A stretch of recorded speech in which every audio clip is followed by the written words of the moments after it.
In this tutorial, we're going to talk about how to set a page as a navigational link in your course. We all have the home page that we're building for our students that the kids are going to access and parents are going to access throughout the year.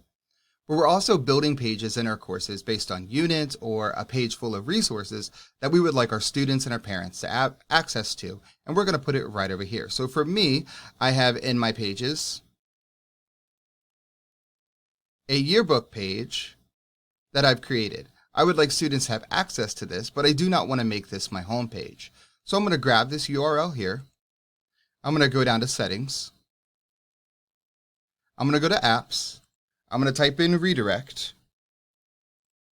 I'm going to add app, copy and paste the link to that page, change the name. Because it is already a Canvas page, I can let it say inside of Canvas. I don't have to force open a new tab, and I want to show it in navigation. I'm going to go ahead and refresh. Click on navigation. Now I'm going to drag it up to where I want it. Go down and save.